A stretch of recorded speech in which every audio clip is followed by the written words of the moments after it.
What if some of the most powerful medicine God ever made isn't sitting behind the pharmacy counter, isn't sealed in an expensive bottle, isn't grown on some faraway farm, but is pushing up through the cracks in your own driveway, right this very minute?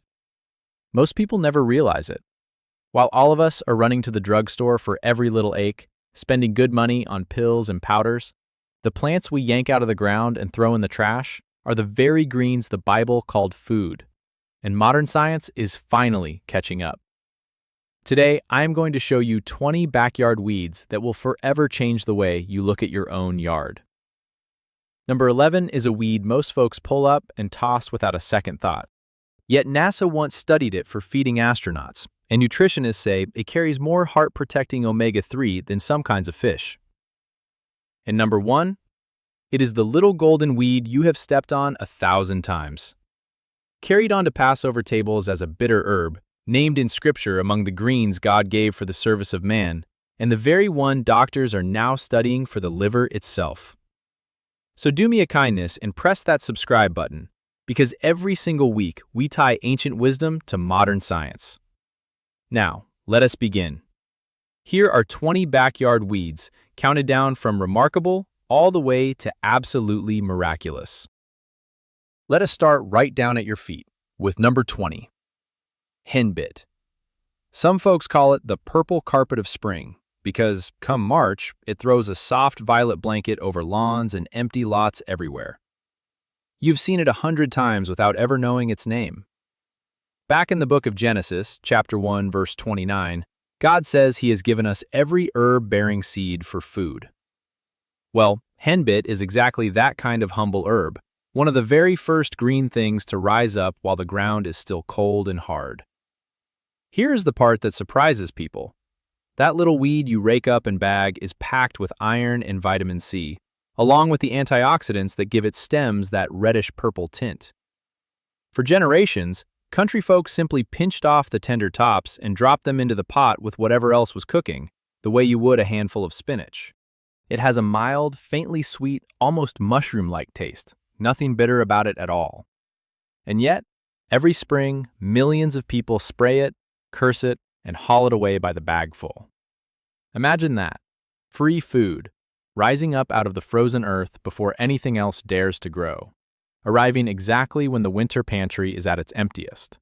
And we treat it like an intruder, trespassing on our lawn. Now, before we go one step further, let me say this plainly, one time. Everything I share today is for learning and encouragement, not doctor's orders. These are foods given by God and used for centuries. But please talk with your own physician before you change your diet or your treatment. All right, let us keep going. Number 19 is one you have almost certainly fought in your garden, and probably lost to. Ground ivy. Though most people know it by its nickname, Creeping Charlie, the uninvited guest that shows up and simply refuses to leave.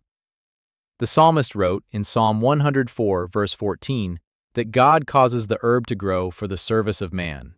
And Creeping Charlie truly serves, if only you will let it.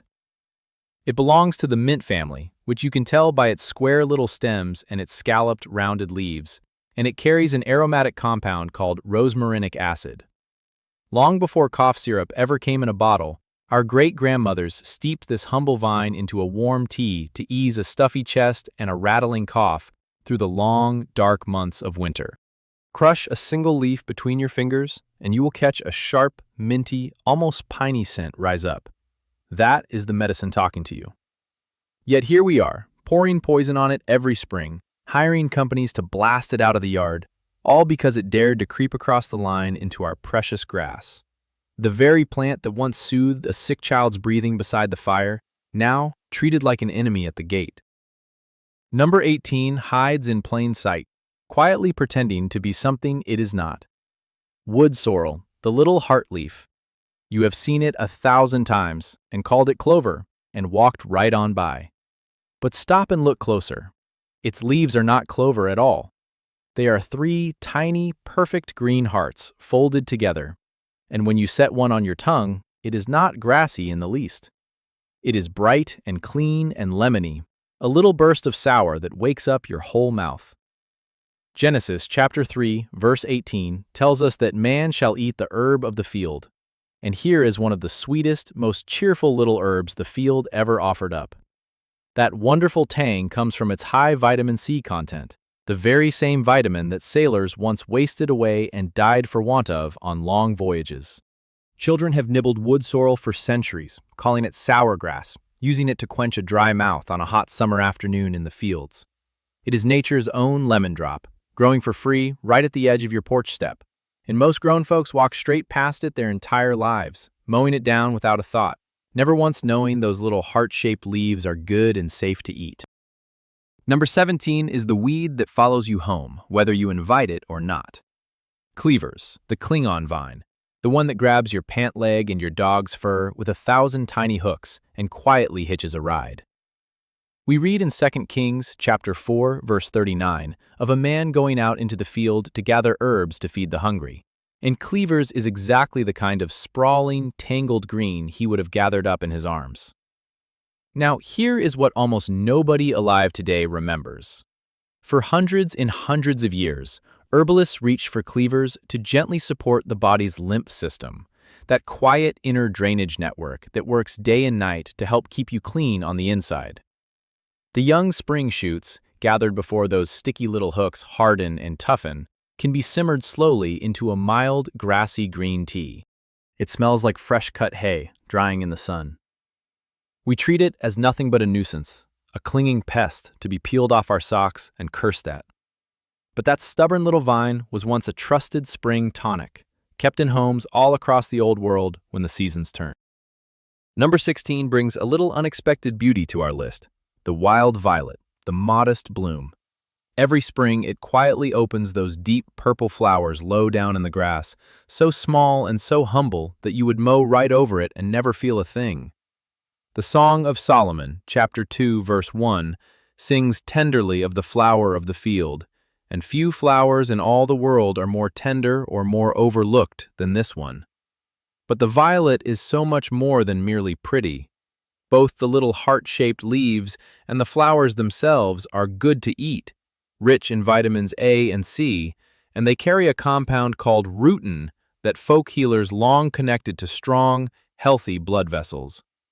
Grandmothers of old once candied the tiny blossoms to decorate their cakes and steeped the soft leaves into a gentle tea for a scratchy, aching throat. The taste is soft and faintly sweet, almost like a whisper of perfume melting on your tongue. And yet, spring after spring, we bag it up with the grass clippings and drag it to the curb, never once guessing that the little purple flower underfoot is both good food and quiet comfort. Number 15 has a real bite to it, and I mean that in the very best way. Sheep sorrel, the tangy blade, those slim, arrow-shaped little leaves standing up proud among the ordinary grass. In the book of Numbers, chapter 9, verse 11, the people are commanded to eat their lamb together with bitter herbs and sharp, tangy greens, exactly like this one, were woven right into that ancient sacred tradition. Sheep sorrel is loaded with vitamin C, in bright plant compounds called flavonoids. And here is a detail that so few people remember anymore. It was one of the quiet, faithful ingredients in old herbal tea blends, the kind of recipe passed down by hand from mother to daughter across the generations. Its flavor is sharp and lemony, almost like biting into a crisp green apple, a real jolt of a wake-up on the tongue. But because it hides so cleverly among the common grass, and because it tastes so surprisingly sour, most people take one taste, assume it must surely be poison, and steer well clear forever. A free, vitamin-rich green, thrown away out of nothing more than simple fear of the unknown. Number 14 closes out our first stretch, and it is a curious, endearing little thing. Shepherd's purse, the heart pod herb, named for the tiny green seed pouches that dangle from its slender stem, each one shaped just like the little bag a shepherd would carry at his side.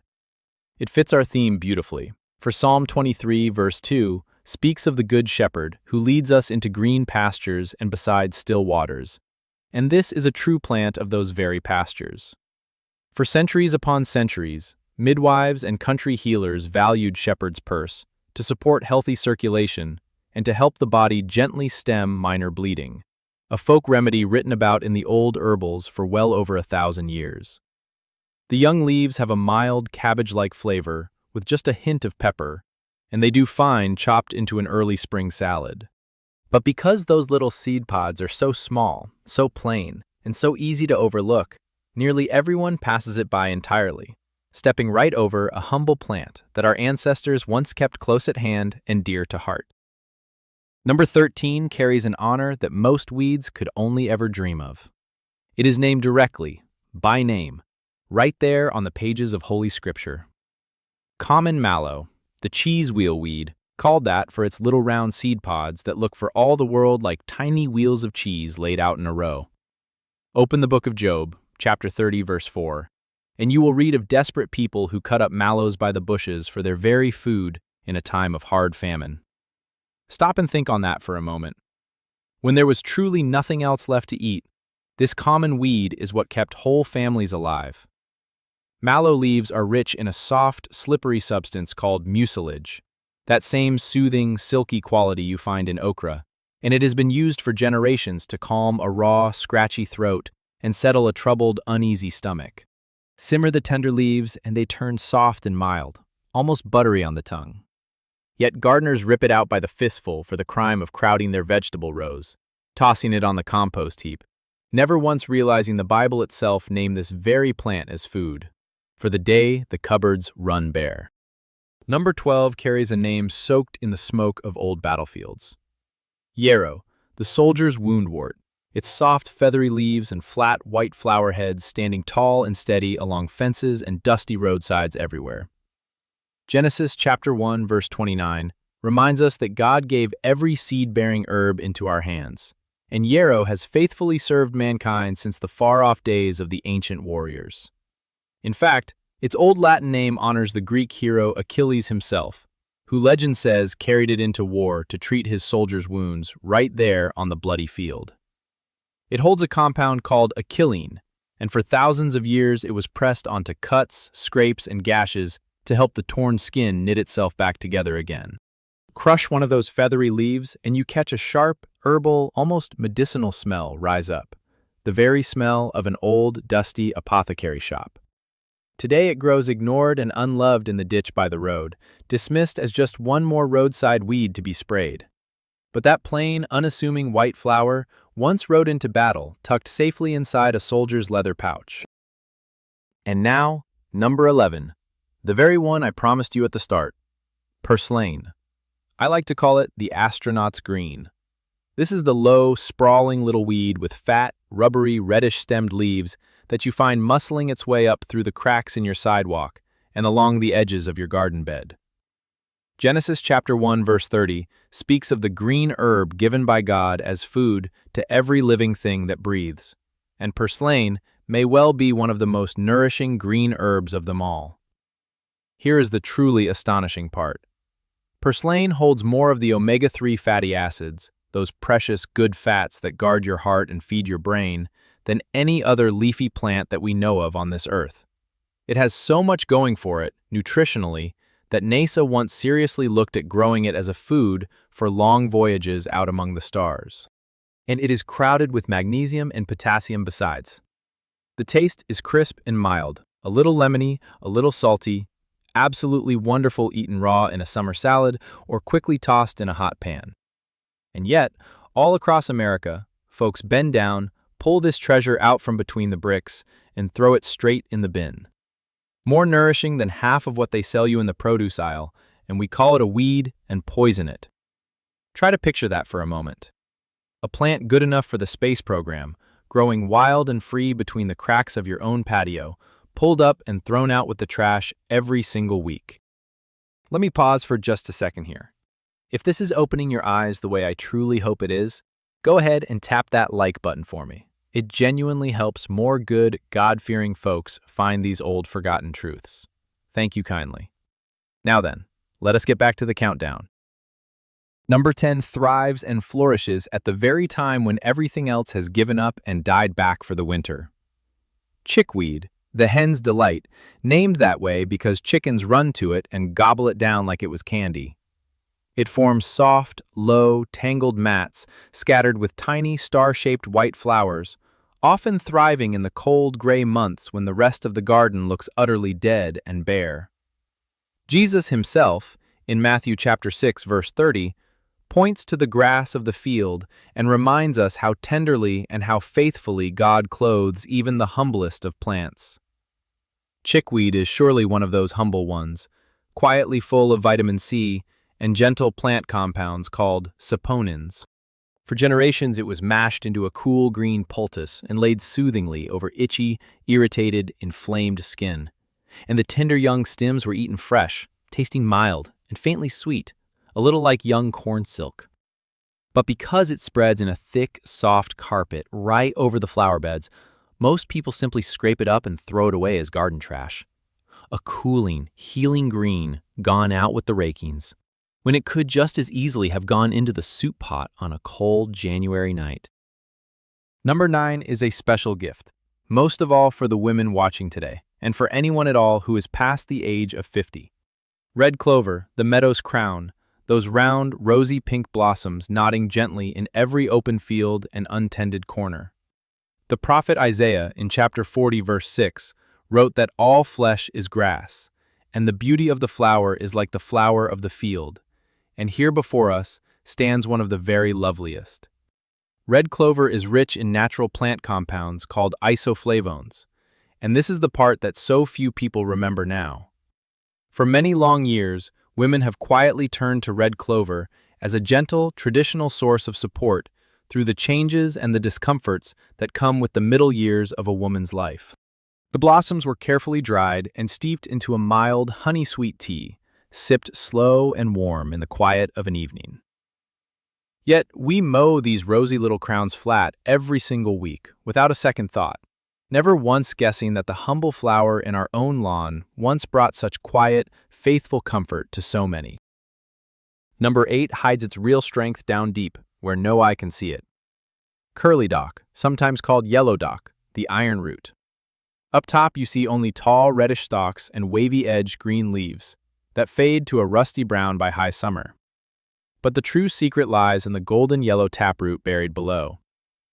Genesis chapter 3 verse 18 tells us plainly that we shall eat the herb of the field. And the old country healers took that promise to heart with this very plant. Curly dock root is genuinely, richly full of iron, and for generations it was steeped into traditional tonics meant to support tired, wearied blood and to gently aid the work of digestion and the liver. The young spring leaves, cooked down soft like any other greens, have a pleasant, tangy, lemony bite to them. But because the whole plant looks so stubborn, so tough, so weedy, and because that deep root clings on so hard, most folks just dig it out with a grunt and a curse. And so they toss aside one of the richest sources of iron ever to grow wild and free in the whole yard. Number 7 wears a low, insulting name it never once deserved. Amaranth, which far too many people sneer at and call pigweed, as though it were fit only to be slopped to the hogs. I choose instead to call it the grain of the forgotten. It rises up tall and proud, with broad green leaves and heavy, drooping crimson seed heads by the end of a long summer. In Ezekiel chapter 4, verse 9, the prophet is told to gather many different grains together into one vessel to make his daily bread. An amaranth grain belongs right there, in that ancient, honored tradition of humble, mixed, life-giving grains. Now here is what will truly amaze you. Amaranth is one of the very few plants on all the earth that offers a complete protein, carrying within its tiny seeds every single building block your body needs, along with the amino acid lysine and a good, generous dose of calcium. Whole, mighty civilizations were once fed and sustained on those little seeds. The tender leaves cook up just exactly like spinach, mild and earthy and good. And yet we sneer at it, spit out the name pig food, and rip it from the ground, clean forgetting that it once nourished entire nations of people. Number 6 is the one that will make you look at your whole lawn like it was a great big salad bowl. Lamb's quarters, better known and better loved as wild spinach, standing tall and dusty green with broad leaves that look faintly powdered, as if someone had gently dusted them all over with flour. 2 Kings chapter 4 verse 39 gives us once again that timeless picture of a man going out to gather the wild herbs of the field for the cooking pot, and lamb's quarters would surely have been a great prize among whatever he brought back. Here now is the plain truth that ought to shame every grocery store in the land. This common wild weed carries more calcium, more vitamin K, and more beta-carotene than the limp, bagged spinach you pay such good money for at the checkout. It has fed hungry, struggling families across the whole wide world for thousands upon thousands of years. Steamed gently or quickly sautéed in a pan, it tastes mild, nutty, and deeply green. Better than spinach to a great many folks who have tried it. And yet, we yank it out of the vegetable garden by the roots to make bare room for the store-bought seeds, throwing away the very thing that outshines every one of them. Number 5 does its faithful work quietly, deep down underground where nobody thinks to look. Burdock, the deep-root cleanser, the tall, broad-leaved plant crowned with those maddening, prickly burrs that stick fast to absolutely everything they so much as brush against. Once again, Psalm 104, verse 14, reminds us that the herb was made and given for the service of man, and burdock has served us long and faithfully for ages beyond counting. Its long, thick taproot is loaded with a special prebiotic fiber called inulin, the kind that gently feeds and nourishes the good bacteria living down in your gut. For centuries, across many far-flung lands and cultures, that humble root was scrubbed clean, sliced thin, and simmered slow as a traditional tonic to support clear, healthy skin and to help the liver carry out its quiet, cleansing work. Cooked up, it tastes sweet and earthy, a little something like a tender artichoke heart. But because those clinging burrs stick so stubbornly to our clothes and tangle so cruelly in our pet's fur, we brand poor burdock a pest and dig it out in a fury, tossing away one of the most prized and honored roots in the whole long history of folk medicine. Number 4 just might clear your breath and guard your heart, both at the very same time. Wild garlic or field garlic, the breath of the field, those thin, grassy green blades that release an unmistakable, unforgettable garlic smell the very moment your lawnmower rolls over them on a spring morning. And this one, friends, is truly ancient beyond words. In the book of Numbers, chapter 11, verse 5, the very people of Israel actually weep aloud with longing in the wilderness, remembering with tears the garlic they once ate freely back in Egypt. Just think on that for a moment. A humble food precious enough that a whole weary nation wept openly for the taste of it. Wild garlic carries the very same family of powerful compounds as the garlic bulb in your kitchen, including allicin, which has been long studied for its traditional support of healthy circulation and healthy blood pressure. You can snip and chop the slender green blades right over your supper, just like fresh chives.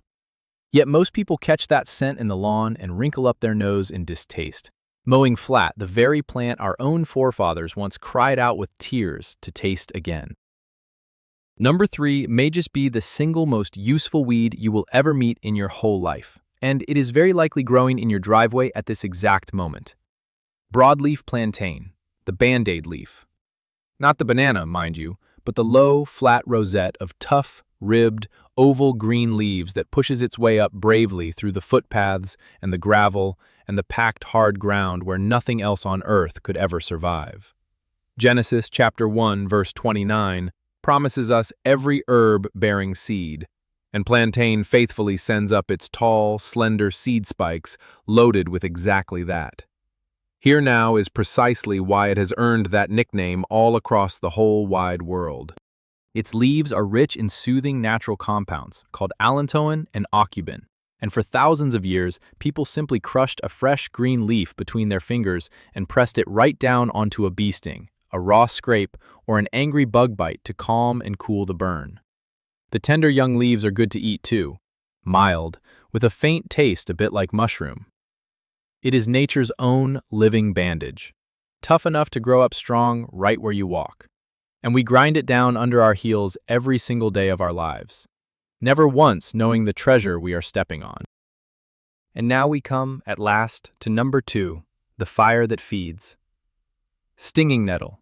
Yes, the very same plant that bites your bare ankle out in the tall grass and leaves it burning and welted for hours.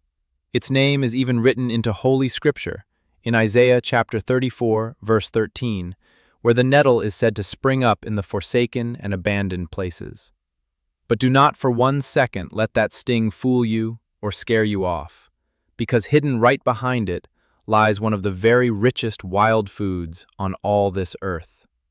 Once you cook it, even for a single minute in boiling water, that fierce sting vanishes away completely, utterly gone.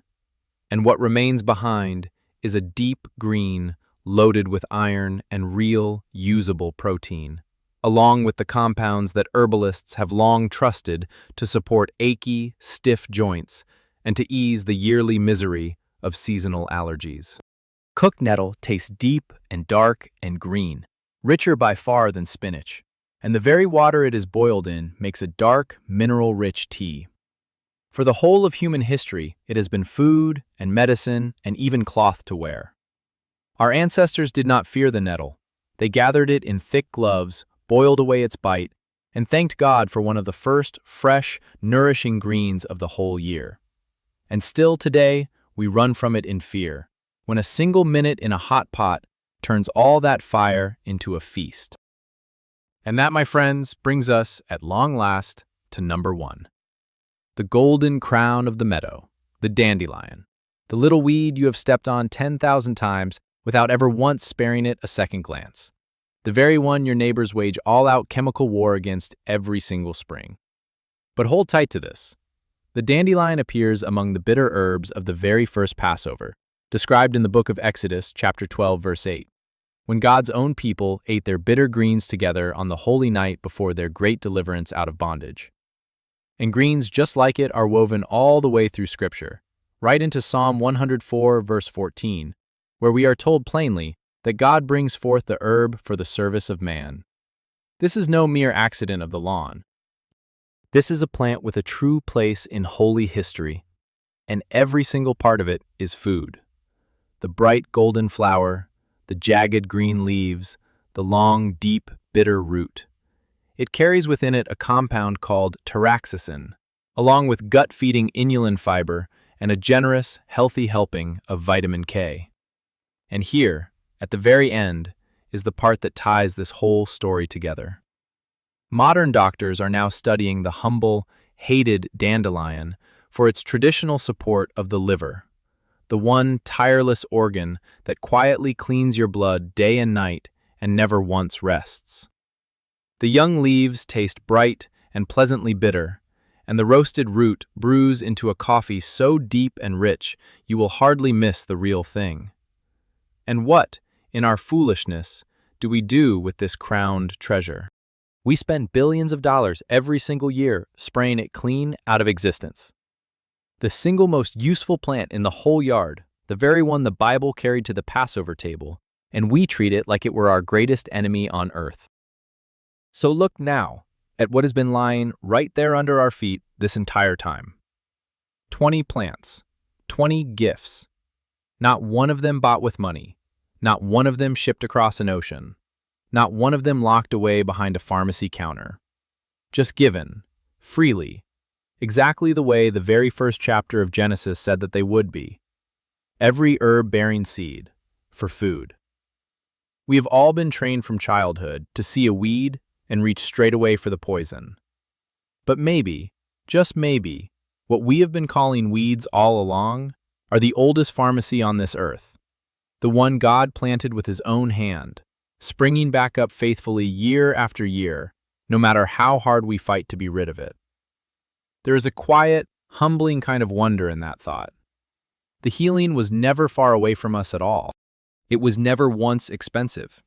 It was right there, outside the door, the entire time, patient and faithful, simply waiting for us to open our eyes and see it.